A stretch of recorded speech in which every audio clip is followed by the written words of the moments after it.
Familia, gracias por compartir la tarde. 8.3 Televisión Abierta, esta es la voz de la ciudad. El estrés, pues obviamente, no sé si se pueda considerar o no una salud pública, pero bueno, vamos a platicar justamente de este tema, el estrés. ¿Por qué tenemos estrés? ¿Y cuáles son las consecuencias de sufrir estrés?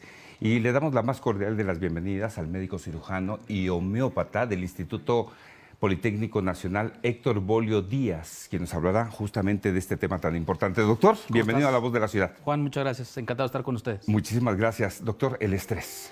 ¿Qué significa el estrés? ¿Qué es el estrés? Fíjate que casi no lo sentimos todos, ¿verdad? Aquí ya. Me gustaría empezar con una estadística que más del 70% en México existe o se da un estrés laboral importante.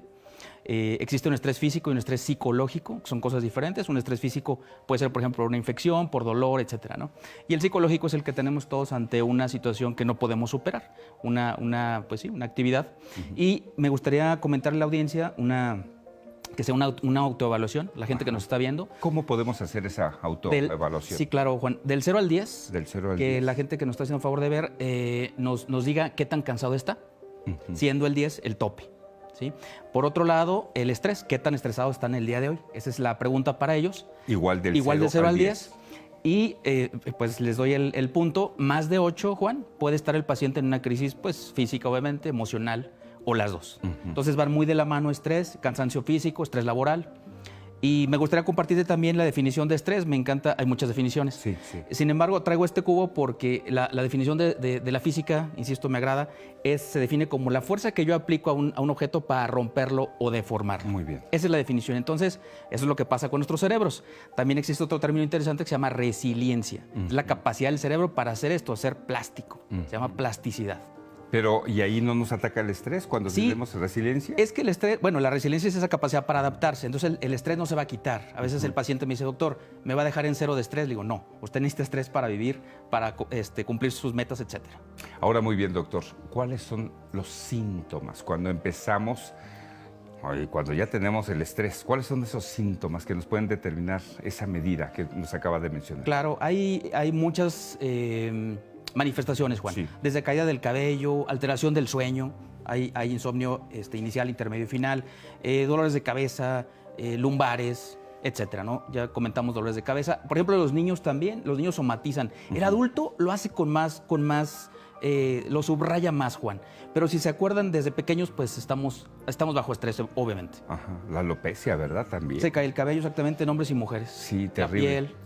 Y el cansancio, Juan. Exactamente. Y hay diferentes tipos de estrés a los que nos sometemos. Sí. Hay uno que se llama estrés crónico. Sí, Juan. ¿Cuáles son las consecuencias? Fíjate que es una buena pregunta. El estrés crónico, existe el estrés agudo y el estrés crónico. El agudo es, por ejemplo, un examen, como el que me estaban haciendo hace ratito, sorpresa, ¿no? Ajá. De la vista. Sin embargo, el estrés crónico, Juan, como su nombre lo dice, es por cierto tiempo y ese puede desencadenar un trastorno por ansiedad o un trastorno por depresión, o los dos. Esos coexisten, ansiedad y depresión coexisten. Entonces, para esto es importante que a los pacientes hagamos una escala, por ejemplo, de estrés laboral. Existe una escala, no es que yo diga, yo traigo mucho estrés, no. Hay que hacer una escala igualmente con la ansiedad y con la depresión. Pero van juntos, Juan. Y lamentablemente durante y pos de la pandemia esto se incrementó. En niños, en adolescentes y en adultos. Terrible. Más en adultos. Inicié con una pregunta. ¿Se puede considerar ya el estrés un problema de salud pública? Las repercusiones, Juan. El estrés como tal, difícilmente vas a ver una receta que diga impresión diagnóstica estrés. Claro. Aunque por ahí ya algunas instancias de salud lo están considerando con el estrés laboral. Ese término es un término que se denomina burnout, que significa quemado. El paciente que ya no tiene, ahora sí que ese aliento, ese ímpetu que tenía en todas las áreas. Y yo les digo, este paciente que está en burnout o este paciente quemado, hay que delimitarlo, Juan. Si no, ese paciente ante la menor provocación, pues es la gota que derrama el vaso y entonces pues surgen los problemas, ¿no? Mayores. Sí, claro, qué interesante también. Ahora bien, sabemos que como para mejorar el estrés, ¿no? Digamos, la respiración, meditación, acudir con los médicos para que nos den recomendaciones. Pero ¿habrá algún alimento que nos permita a nosotros como disminuir el cansancio y el estrés? Fíjate que sí, alimentos igual nutrientes. Ok. Nutrientes yo les denomino premium. Hay alimentos que no te dan prácticamente ningún valor. Te dan fibra, te dan un poco de otras cosas. Pero hay alimentos de mayor valor. La espinaca, el apio, el jitomate, cada una de estas tiene un nutriente específico. Por ejemplo, el medallón de atún es diferente al atún enlatado, es una proteína pues de mejor calidad. Entonces la pregunta aquí a los pacientes es, ¿comes y cómo te sientes después de comer? ¿No?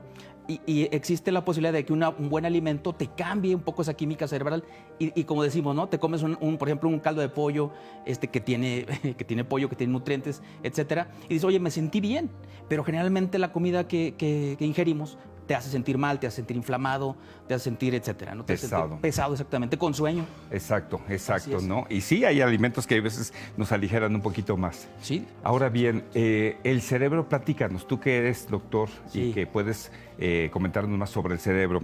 El cerebro puede ser un freno o un acelerador también, ¿no? Sí, para este tema del estrés. La adrenalina en el cerebro, yo le llamo la computadora, se llama noradrenalina. Entonces, el cerebro tiene un acelerador, pero también tiene un freno. Ese freno, bueno, siendo muy técnico, es un sistema GABA, así se llama. Entonces, lo que tratamos de hacer, Juan, con la meditación, por ejemplo, un temazcal, un masaje, terapia de abrazos, de risa, es que ese freno se aplique, Juan. Sin embargo, a veces el cerebro pierde esa capacidad de frenar. Simplemente acelera y se va a 200 kilómetros y nadie lo detiene. Ese es cuando el paciente empieza a expresar, pues, síntomas, ¿no? Muy bien. Ajá. Pues consecuencias graves. Hay que ponernos a relajarnos y hay que diagnosticar a tiempo también este tipo de estrés. Sí, Doctor, ¿dónde lo podemos encontrar? Sí, como no, Juan, pues estamos dando consulta, entonces ahí están, por ahí van a aparecer nuestros datos, con todo gusto los podemos revisar. Es muy importante hacer escalas, Juan, hacer diagnósticos Muy y con bien. base en eso atenderlos o derivarlos. Bueno, el doctor Bolio le puede hacer una determinación de esto, 55 36 51 33 13, es el número telefónico Salud en Evolución, ahí lo tiene en Facebook para que le haga una captura de pantalla en este momento. Vea ya la cámara, doctor, Aquí para estamos, que mire, le haga claro. la captura de pantalla a nuestro gracias. público, ahí lo tiene para que lo ubique, lo identifique y ahí tiene todos sus datos para que usted vaya y se haga una evaluación de estrés. Que verdad que no es pan de todos los días. Es parte de eso. Hay que bajarlo, Tenemos que adaptarnos, Juan, el estrés no se va a quitar. no se va a quitar, pero hay que eliminarlo, Hay que mitigarlo. hay que mitigarlo. Así Doctor, es. ¿me permite darle un abrazo? Un gustazo. Ah, claro. Bueno, supuesto. para mitigar el estrés. Fíjate que en los abrazos se secreta oxitocina. Claro, por supuesto, Eso pues me lo disminuye acaba el estrés. de dar en este comentar. tema. Así es. Doctor, quédese Fuerte aquí abrazo. con nosotros, ¿Cómo por no? favor, porque vamos a ver la siguiente información. Gracias, Juan.